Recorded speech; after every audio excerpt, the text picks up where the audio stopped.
Praise God. Amen. Nani anasikia maneno? Mwanadamu Sifuna, Mungu kukupea nguvu ya kunena na kuname. Speak the word of God in your life. Nena neno la Mungu kwa maisha yako. Hata anza tuseme kwa maana jinsi hii Mungu alinipenda mimi Pastor Mbele hata akamtoa mwana wa pekee ili niwe na uzima wa milele. Haleluya, mimi na uzima wa milele katika jina la Yesu. Maana Mungu alimtoa mwana ili nisipotee, mimi sitawahi potea. You see, you speak that.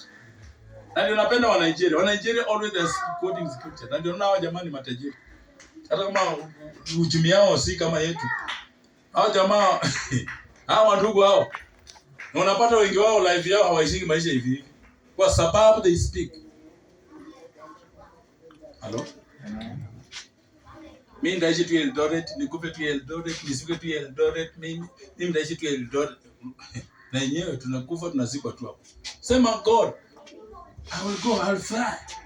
Mungu atanifungulia milango, nitaenda. Nitafika mbali. Hata kama wengine, wewe waachana na ile kukaa walisema, waachana na kina nyanya walisema, waachana na wachawi wa kijiji wenyewe walisema, wewe sema neno la Mungu kwa maisha yako. I am fearfully and wonderfully created. The Lord is my refuge. I shall lack nothing. Yes. Angalia maisha ya Wakristo wanaongea sana. Angalia maisha yako. Hata wewe kwa shule tunasema watu mimi venye naona hizi my exam ni ngumu, hizi my exam ni ngumu. Hata watu wanapitanga aje. Hiyo ndio maneno naongea. Na kwa shetani anakuuliza na unapitanga aje. Na yeye anaweka tu hapo ngumu mpaka unashindwa. Kwa sababu kazi ya ibilisi ni kuhakikisha kwamba unashindwa kila kitu. Adam akasema huyu ni mfupa yangu. Ataitwa mwanamke. How do you call your life?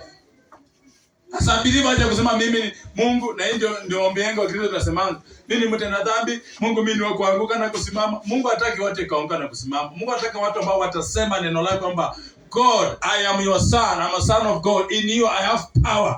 I've been given power. In you I have everything that I need. You need to believe. Na hiyo ni maneno ya imani. Nataka tusome Saburi.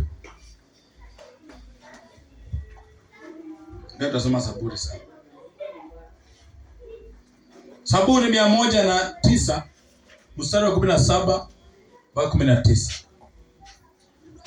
Napenda Daudi kwa sababu Daudi alipenda kuboast because of God. He was speaking his word. Bwana, neema yako ni mzuri, fadhili zako ni za milele. And he won every. Soma hapo. Mstari wa 17 wa Zaburi 109. Nasema, naye alipenda kulaani, nako kukampata. Hakupendezwa na kubariki, kukawa mbali naye. Alijivika laana kana kwamba ni vazi lake, ikamuingilia moyoni kama maji na kama mafuta mifupani mwake. Na iwe kwake kama vazi ajivikalo na kama mshipi ajifungao daima. Hallelujah. Amen. Ndio malipo ya washitaki wangu toka kwa Bwana,